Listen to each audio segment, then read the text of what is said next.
Tenemos una diferencia de estatura, entonces o a mí se me corta o a ti. No puedo hacerme más alta. Acércate un poco. En la página web www.i-vaginarium.com. Pero yo recuerdo que antes con el móvil yo me veía de cuerpo entero casi. No sé, pero con la tablet. Vale, entramos. Vale. Buenos días, chulis, y un miércoles más estamos en Frecuencia Imaginaria, este programa hecho por mujeres transexuales, para mujeres transexuales, pero para educar al mundo entero. Y después de un parón de 2 semanas, uno fue por la Semana Santa y el otro fue por el 1 de mayo, no hemos tenido programa, pero este día de hoy, en este nuevo programa, pues empezamos con muchísima fuerza porque tenemos a una invitada muy especial que nos va a hablar sobre un reportaje que ha elaborado sobre la vaginoplastia en Cataluña y que ya estuvo aquí y que hoy nos va a, bueno, pues a dar una información de todo ese reportaje que ha podido hacer y de todos los datos que ha podido recopilar. Y yo creo que va a ser muy interesante para todas nosotras. Empezamos con la sintonía de entrevista y presentamos a nuestra invitada.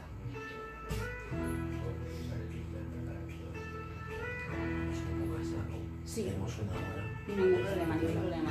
Como tú lo veas. Para que no me enrolle mucho, tengamos más tiempo, ¿sabes? Sí, sí, perfecto. Porque las vas a hacer por necesidad.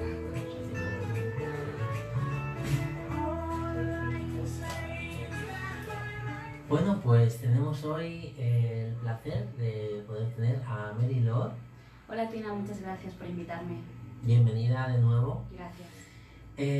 Cuando estuviste aquí en el programa hace ya unos meses, pues estabas haciendo un reportaje, estabas empezando a elaborar un reportaje, estabas recopilando datos, entrevistas, etcétera. Cuéntanos un poco el proceso, cómo ha sido.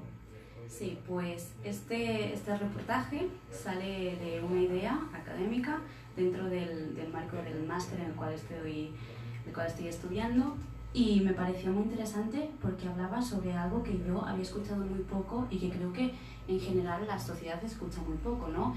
En materia de salud, cuáles son los derechos y cuáles son las exigencias que el colectivo trans hace. Y a partir de aquí yo, reconociendo mi condición de mujer cis, pues quería investigar sobre ello y quería tener las dos perspectivas, ¿no? Tanto de las personas transexuales como de la propia sanidad pública, pero siempre intentando respetar ambas perspectivas y sin la intención de quitar la voz a las mujeres trans, porque yo estoy haciendo un reportaje desde fuera. Esto lo quiero dejar claro porque yo no tengo realmente ningún derecho para hablar en nombre de una persona trans, porque no lo soy, pero sí que quiero presentar pues este trabajo, este reportaje que lo que ha querido es unir esas voces y ver desde un punto de vista externo lo que está ocurriendo, ¿no? Intentar explicar lo que ocurre en la sanidad pública con una problemática que poco se habla realmente.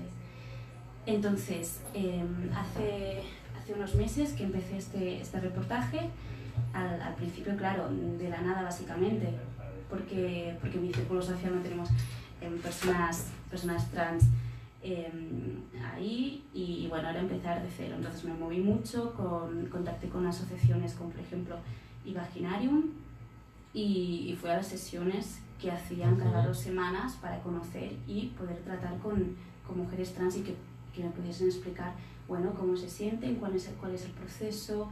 También a nivel emocional es algo muy importante y que a veces no tenemos en cuenta, pero no es solo una operación, no es una cirugía o una hormonación, es mucho más que eso. Exacto, es importante porque dices que no eres nadie para hablar en nombre de las mujeres transexuales, pero sin embargo has hecho un trabajo, por lo menos en mi opinión, y ya lo podrán ver en todas las que puedan, donde se publique. Has hecho un trabajo que da la voz en primera persona a las mujeres transexuales, pero también has hecho una labor de prospección de toda esa información desde muchísimas ópticas diferentes, y eso creo que le da un rigor extraordinario a tu trabajo, ¿no? Porque evidentemente que tienes todas las ópticas posibles, o yo creo que el 90% por lo menos de todas las ópticas, ¿no? Y como bien dices, viniste al Imaginarium, y ahí creo que, bueno, lo extraigo de lo que acabas de decir, cuando decimos que no solamente es una operación, sino que es algo más, que la vaginoplastia, pues como dice en tu reportaje, va más allá, y yo creo que mucho más allá de un quirófano, mucho más allá de un bisturí. ¿Qué es lo que has podido captar en base a esto que acabamos de hablar? ¿Qué hay más allá de una vaginoplastia? ¿Qué hay más allá de la vagina trans? Bueno, en primer lugar, con las personas, las mujeres en este caso, a las que pude entrevistar, hay una cosa que quiero destacar y bueno, yo creo que es lo que siempre, ¿no?, hace falta destacar, y es la valentía para dar la cara, querer hablar y dar tu nombre. Porque al menos en este aspecto sé que es algo muy sensible hablar sobre la vagina. Hoy en día, tanto cis como transexual, es algo muy delicado y que continúa siendo un tabú.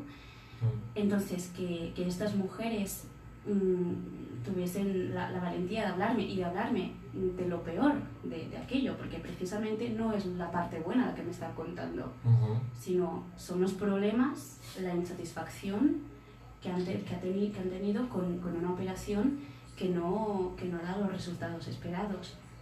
Entonces, con la pregunta que tú me hacías, son mujeres que, bueno, es que tú lo sabrás, yo solo puedo verlo desde fuera, ¿no?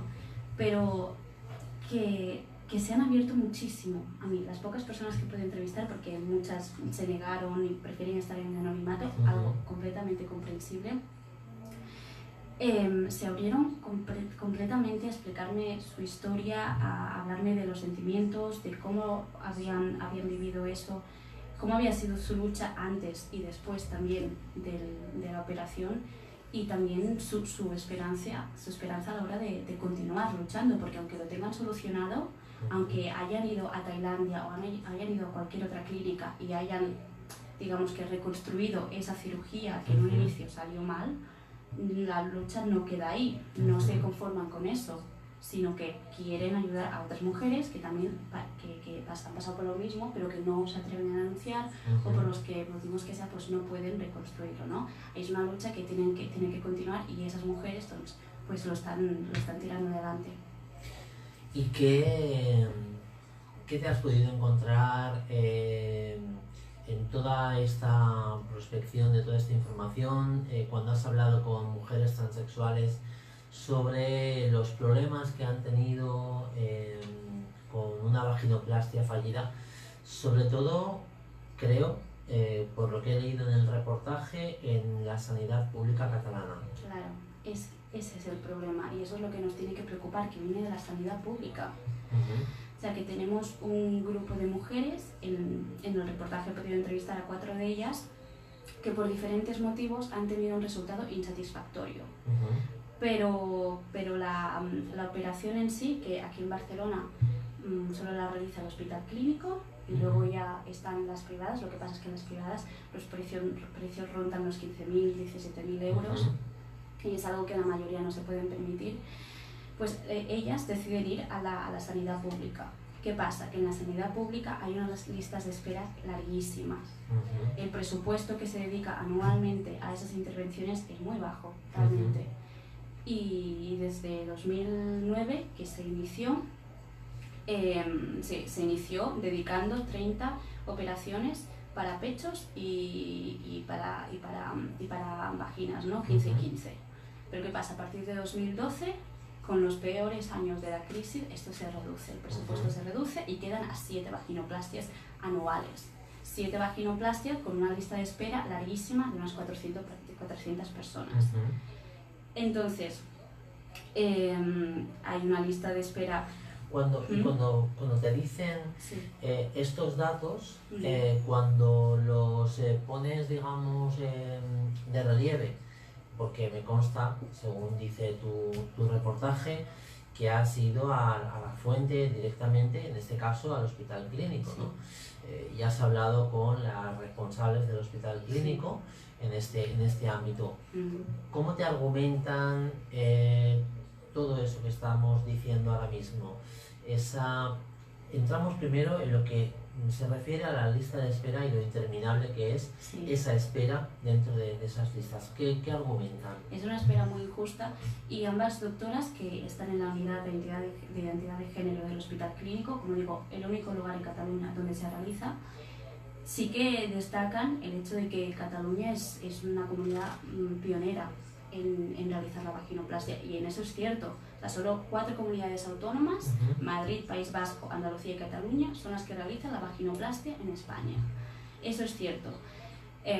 Luego añaden, hay pocos casos en los cuales haya un resultado insatisfactorio, un resultado fallido, y sostienen que eso puede pasar realmente en cualquier tipo de operación. En cualquier operación pueden haber complicaciones, pero eso no representa, por lo que me decían, que todas las vaginoplastias sean, digamos, que fallidas, ¿no? También argumentan que hay muy pocos recursos que se puedan dedicar a esto y que la formación, a diferencia de otros países, aquí es mucho menor. Apenas tenemos unos 10 especialistas que se dedican a esto.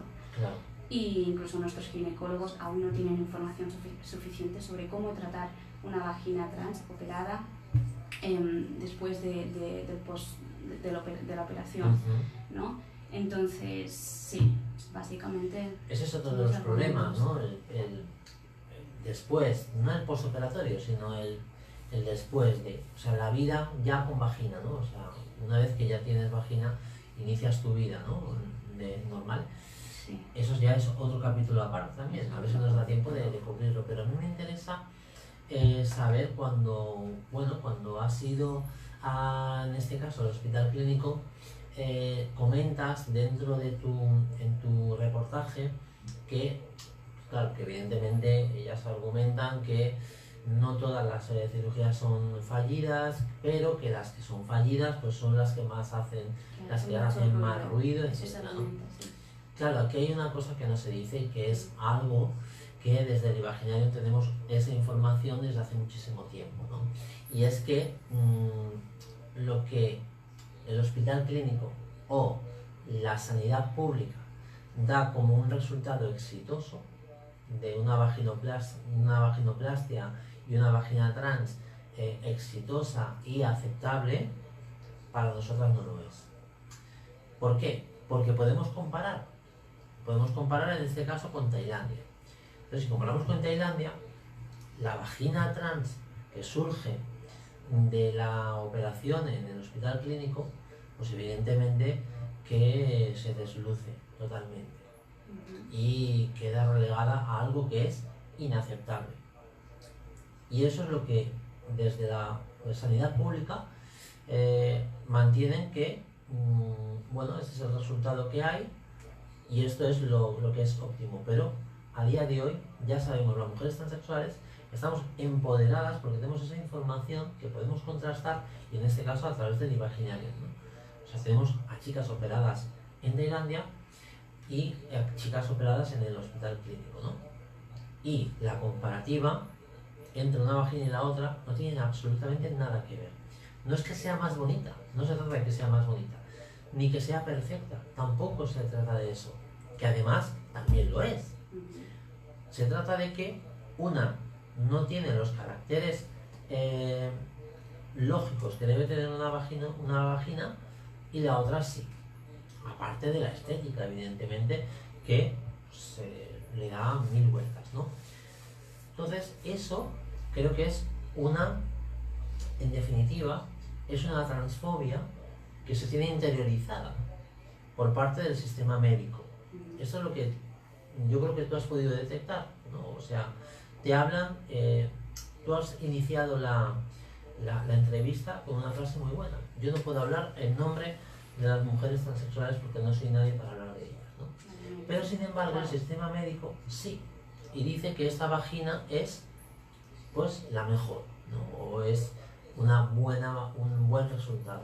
Hablan en nombre de las mujeres transexuales, porque además, tú lo has dicho, muchas no quieren dar la cara en esa denuncia de esa insatisfacción, ¿verdad? ¿Eso te lo has encontrado también? Eso me lo he encontrado y de hecho ha sido una de las dificultades para poder entrevistar a más mujeres, porque el reportaje sería mucho más representativo si yo pudiese haber entrevistado a 8, a 10, a 12 mujeres transexuales, ¿no?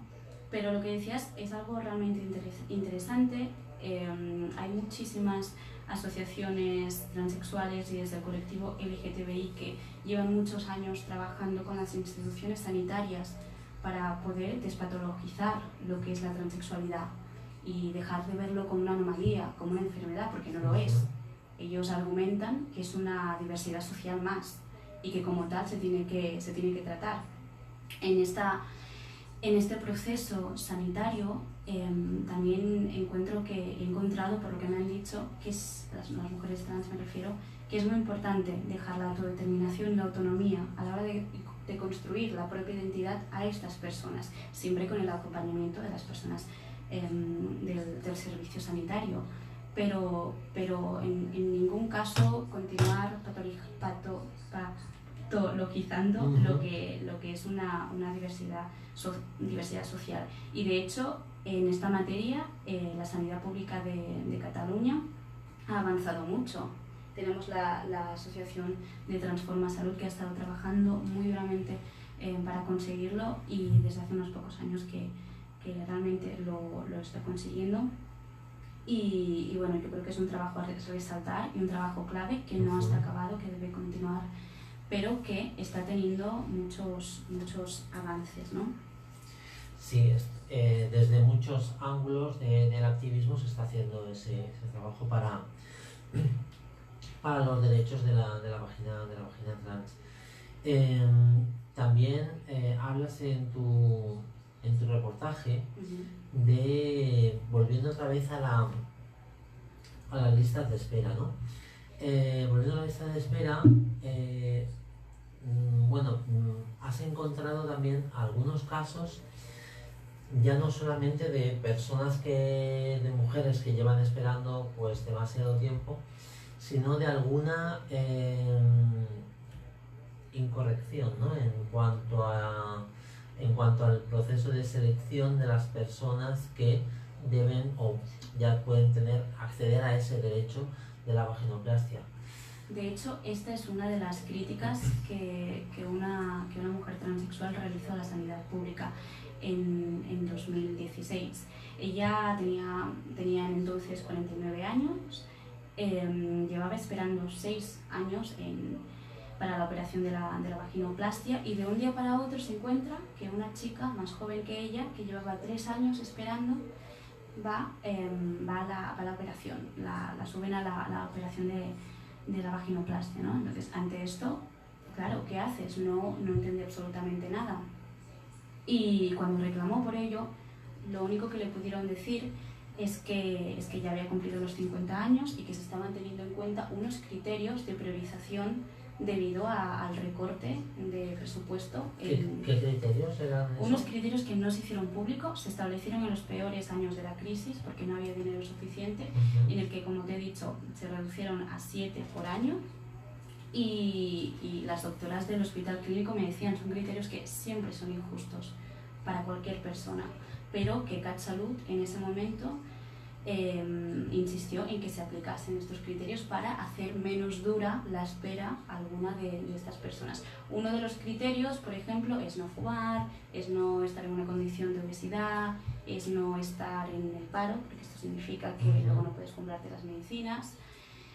Pero en el caso de la mujer a la cual yo entrevisté, ella se movió muchísimo, ella denunció, ella consiguió más de 25.000 firmas, ella consiguió hablar con el conseller de Sanidad, Antoni Comín, en ese momento.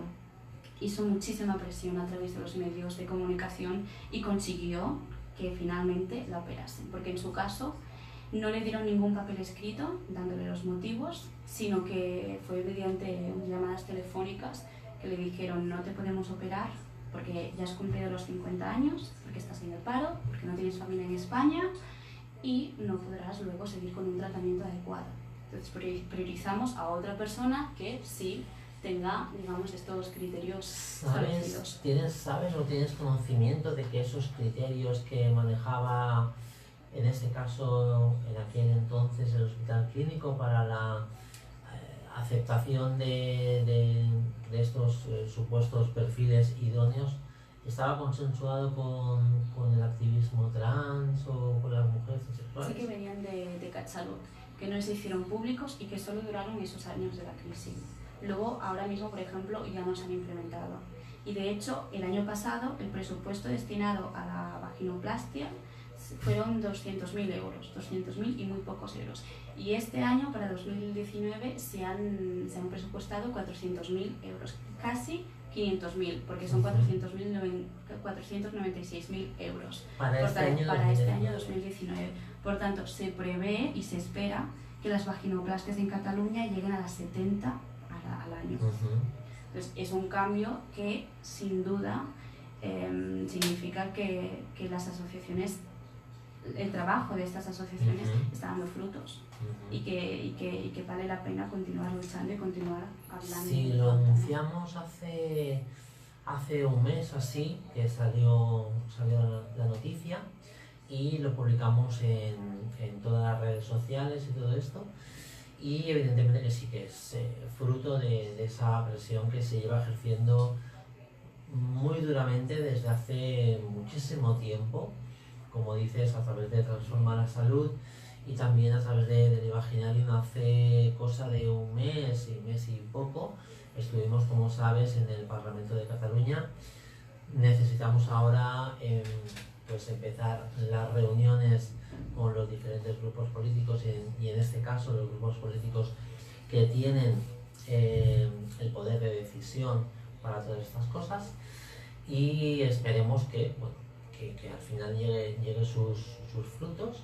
Algunos ya se están viendo, como el que acabas de mencionar, pero hay otro que de momento pues se está dejando un poco de soslayo, y es esa calidad de las operaciones.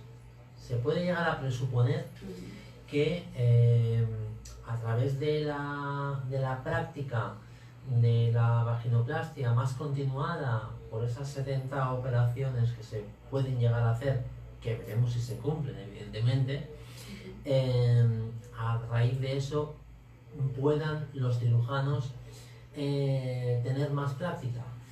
Esperemos que sí. Lo previsto es que no solamente ahora operen en el Hospital Clínico, sino que también se operarían en Can Ruti y en Bellvitge, ¿no?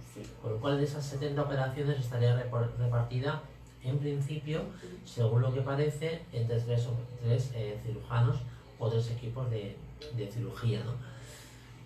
A mí me sigue pareciendo poca práctica. Poca práctica, y además, evidentemente que llevamos un retraso muy grande con respecto, por ejemplo, a Tailandia, que son los pioneros en esto, ¿no? Y son los que están investigando y son los que hacen un resultado excelente. No nos llega tampoco la información de dónde están formando a esos profesionales. ¿Tú tienes algún conocimiento? ¿Te dijeron algo de todo esto?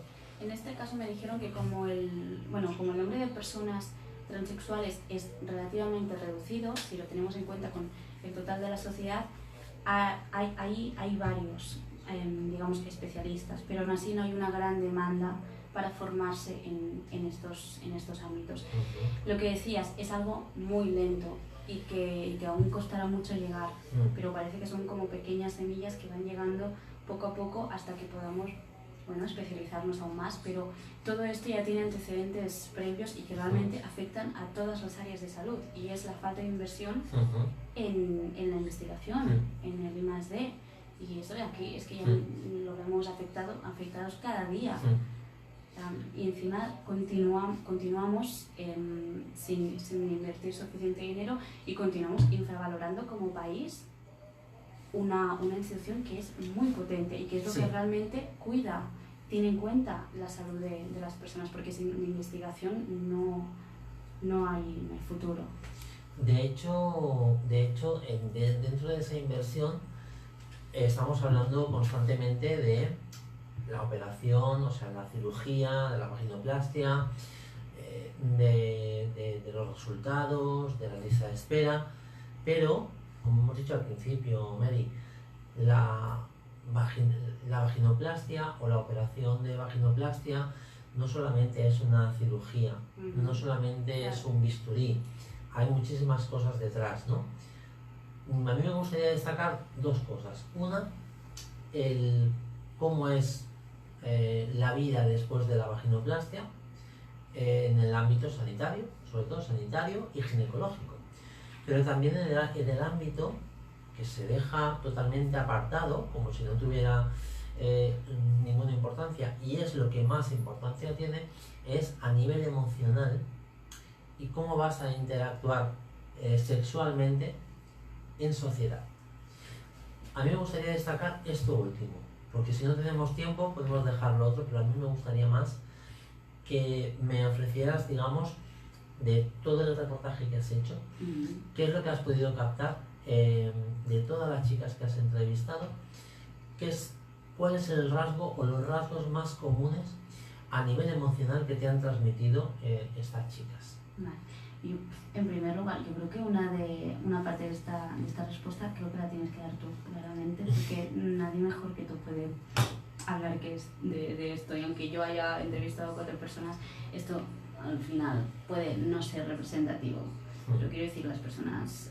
Pues mira, te voy a proponer un ejercicio.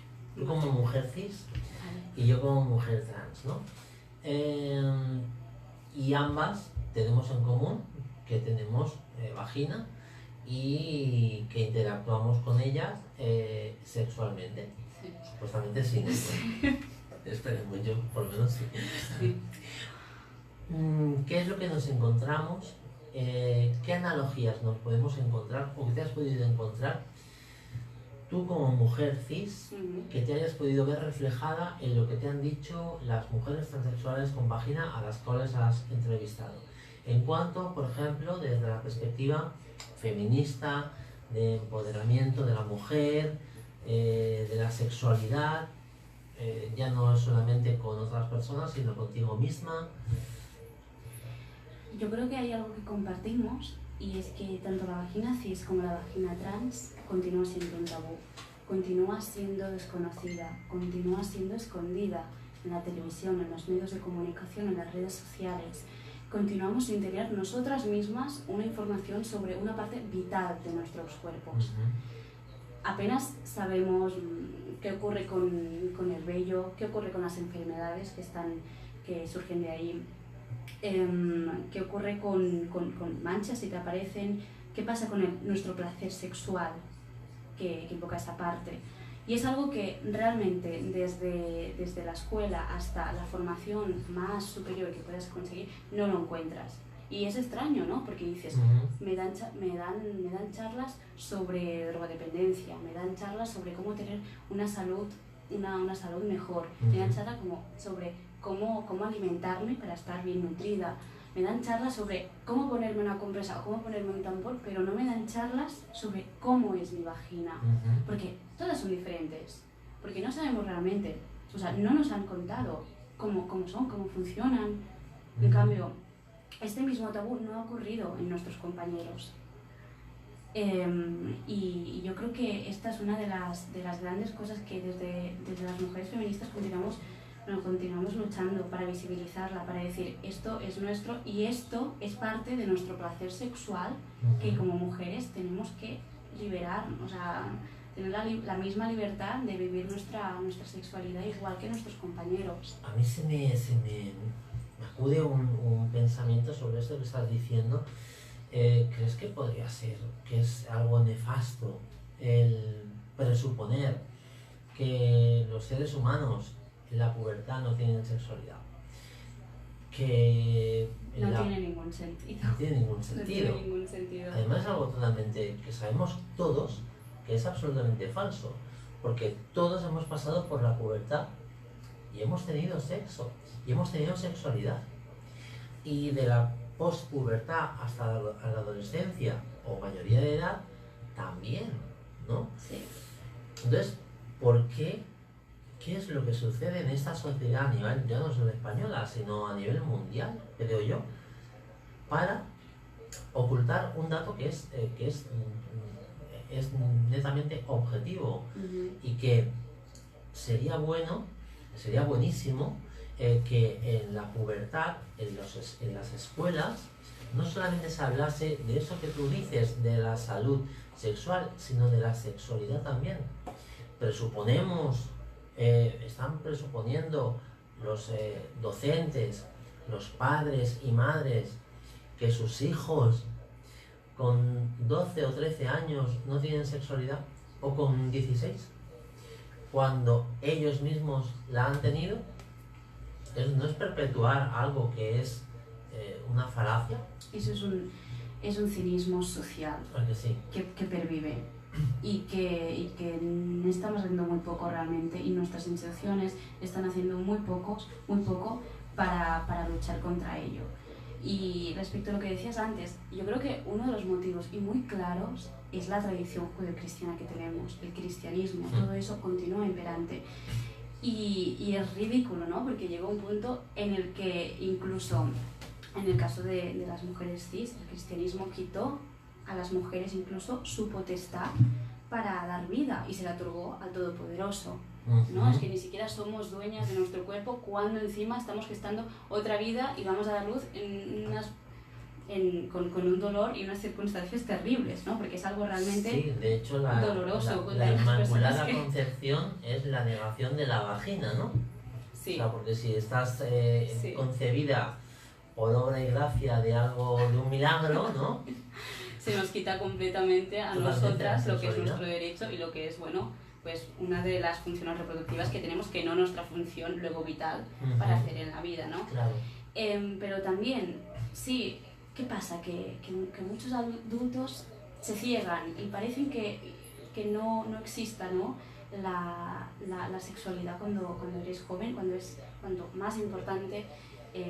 Bueno, necesitas informaciones en un periodo en el que eres muy vulnerable y que no tienes información sobre eso, pero que estás experimentando muchísimo.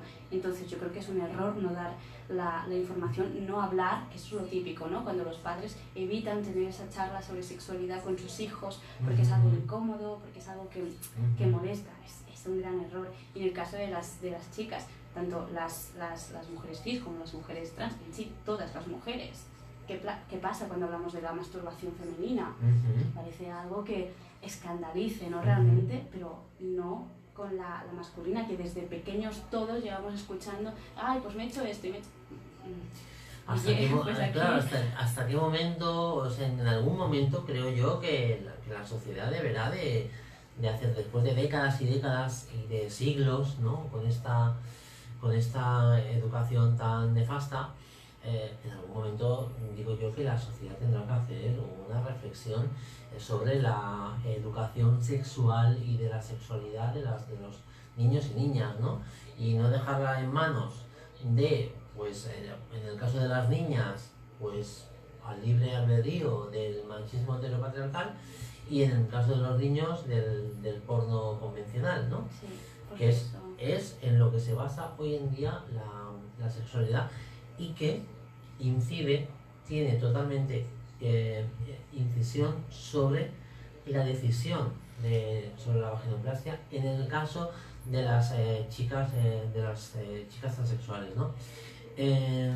Quiero decir que cuando deciden, por lo menos es en el caso de cuando acuden ya al imaginario y preguntan, siempre son las mismas preguntas, ¿no? Lamentablemente, y tienen ese trasfondo machista y de satisfacción, o sea, de querer tener una vagina que va a satisfacer sobre todo las necesidades de un hombre cis hetero con pene, ¿no? Eso es con lo que llegan la mayoría de las chicas, ¿no? y conceptos pues del tipo más físico, en cuanto por ejemplo la profundidad, en cuanto si se va a notar o no que es una vagina trans, etcétera, ¿no? Eso es terrible, porque eso no contribuye en nada a tu buena sexualidad, ¿no? ¿Y es algo que tú ves o que encuentras común cuando hablas con chicas? Sí, o sea, es el rasgo común. Es el rasgo común. Es curioso que sea ese, Sí. porque es compartido completamente. No ha pasado del sistema Exacto, por patriarcal, eso, ¿no? Que por eso tenemos. se quería hacer esa, digamos, ese efecto de espejo, ¿no? Una mujer cis, cómo lo ha vivido en sí misma, pero también desde la perspectiva, pues, de tu relación con otras mujeres cis, y yo evidentemente también, ¿no? Con otras mujeres cis, ya sean compañeras de trabajo, vecinas, etcétera, ¿no? O sea, de todo tipo. Ese rasgo es común. Yo en el 2014 hice 6 talleres de sexualidad femenina donde había mujeres transexuales, operadas o no, y mujeres cis. Y era brutal. O sea, pasaron como más de 60 mujeres y todas manifestaban unas analogías totalmente iguales, idénticas. ¿Y ellas este mismas caso. las identificaron? ¿Pudieron hablar de tú a Sí, tú y encontrarlas sí. juntas? Así es, totalmente. Porque además las mujeres transexuales no operadas, pues la mayoría veían, o veíamos también, porque yo también lo hice, veíamos a la mujer cis como el paradigma de la sexualidad, ¿no? De la sexualidad óptima, ¿no? De cuando ya tengamos vagina como ella, entonces ya puede tener una sexualidad plena, etcétera, ¿no?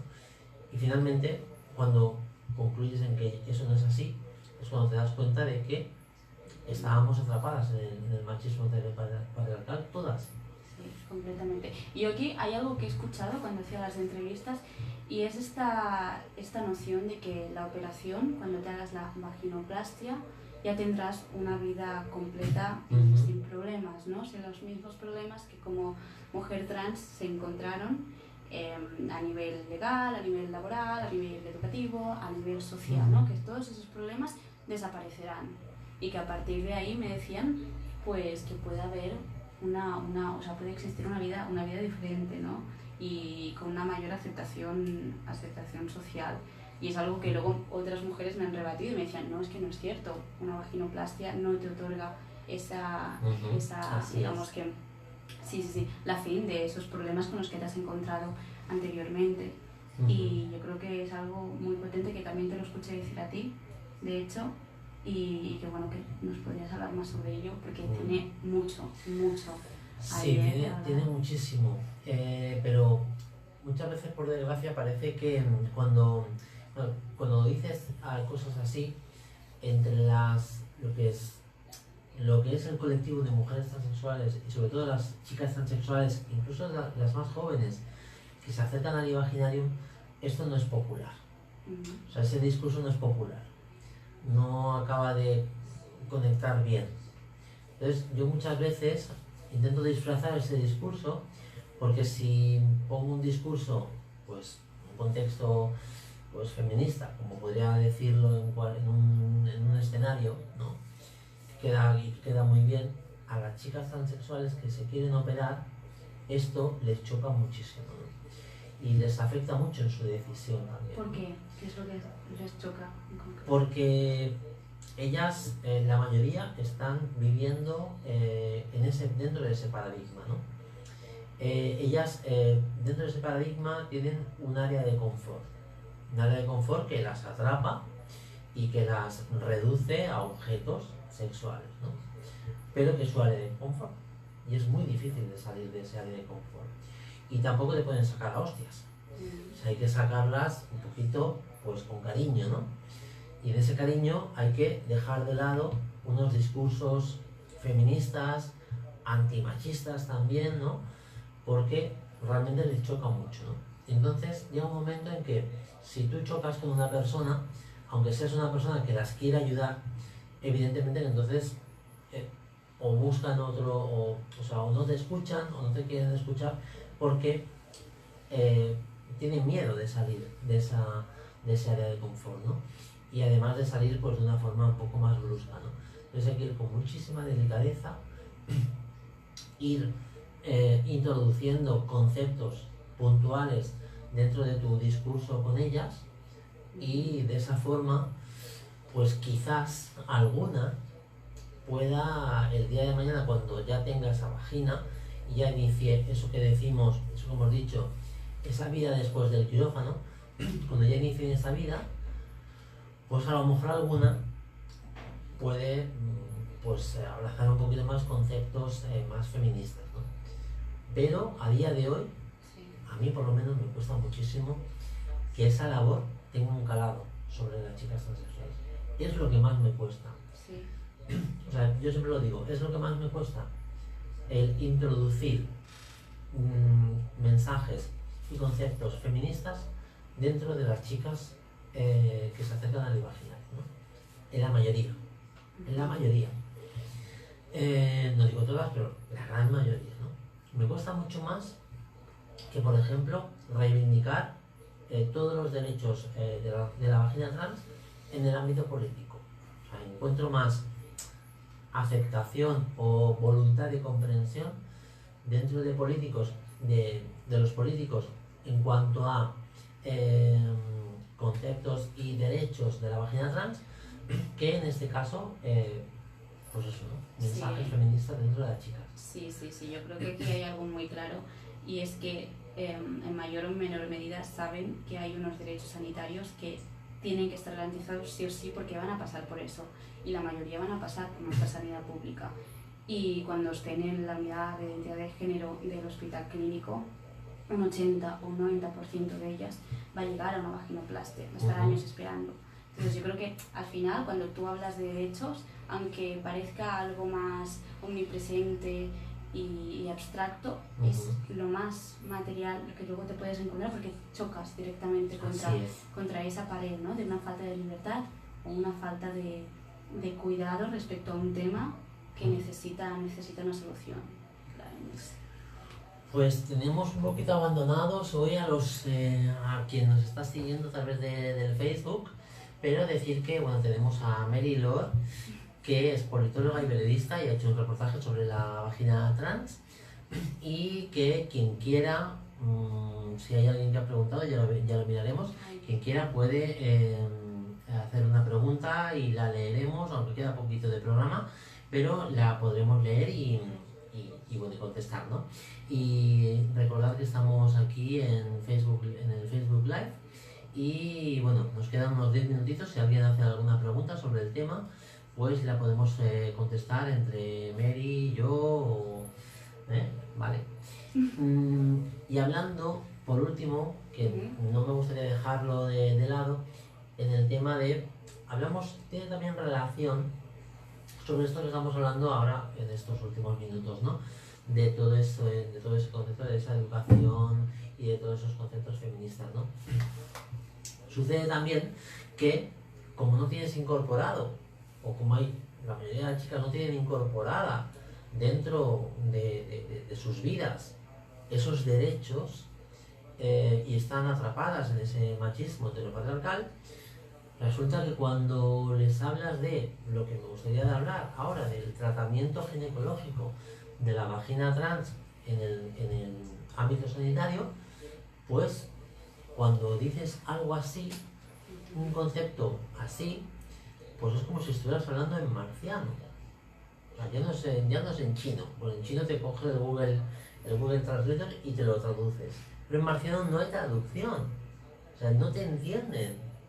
Entonces, esto te lo has encontrado también en el reportaje, aunque sea de trasfondo. No, mira, completamente eso no me he encontrado, pero sí que encuentro que, bueno, cuando hablamos de feminismo, nosotras las mujeres que nos consideramos feministas, sí que tenemos que tener presente que está en construcción y que solo entre todas lo vamos a construir.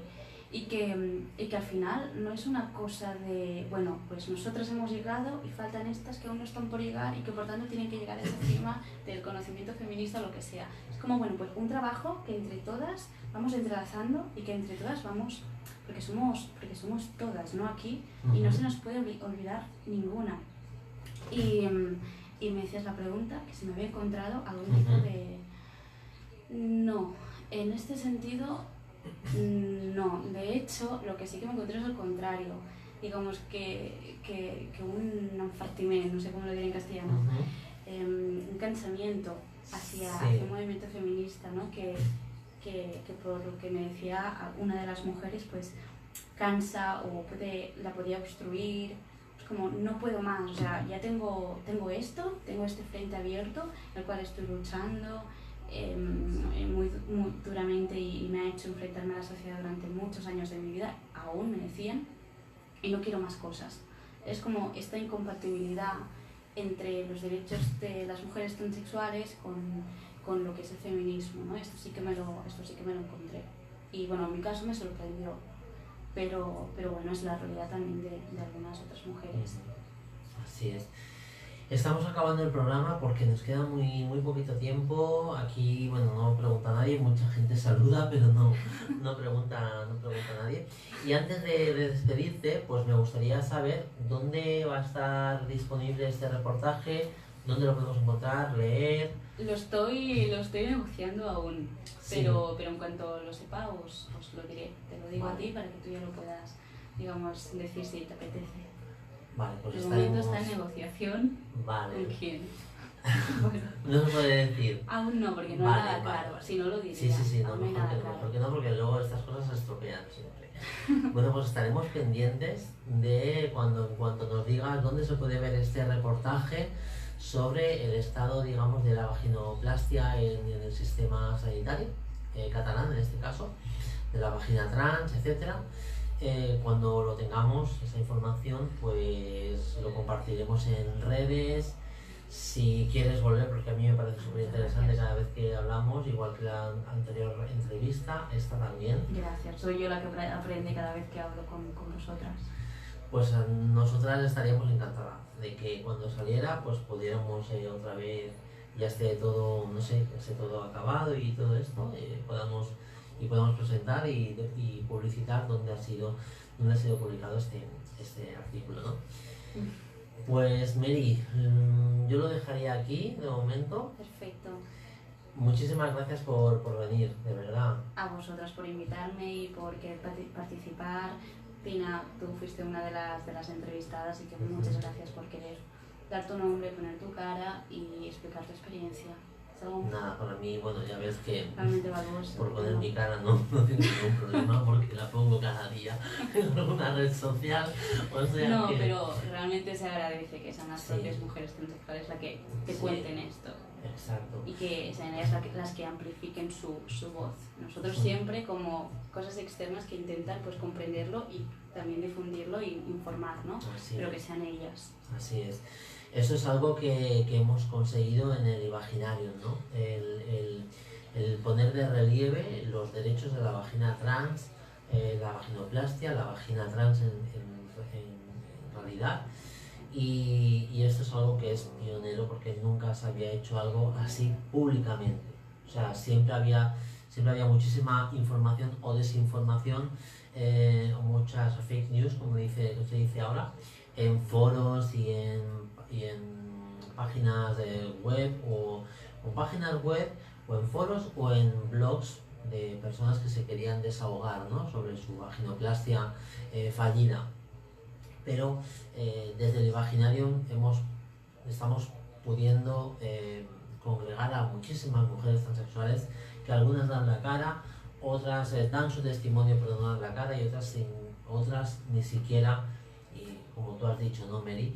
Ni siquiera quieren hablar del tema y quieren desaparecer prácticamente. Es algo comprensible, es algo completamente comprensible y pero su sufrimiento sigue ahí porque yo lo sé, de muchas. En fin, pues muchísimas gracias de nuevo, Mary. A ti, a ha vosotros. sido un placer, de verdad. Muchas gracias a vosotras. Pues chulis, lo dejamos aquí. Vamos a despedir el programa con esa sintonía de Alanis Morissette, One Hand in My Pocket. Y nada, pues lo dejamos hasta la semana que viene. La semana que viene, estar muy atentas porque viene, ¿aquí suena? Ah, sí, aquí suena.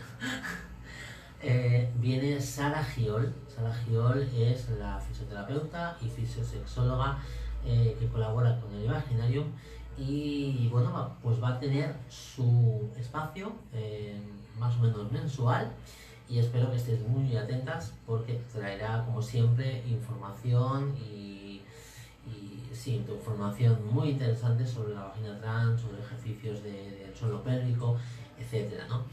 Y estar atentas también porque esto será para la semana que viene, pero muy posiblemente para dentro de 15 días espero que os quedéis con un nombre: Nora Baños. Nora Baños es una chica en la cual en una red social, en mi Instagram, apareció pues dándome un beso, una niña de 24 años tiene, me parece.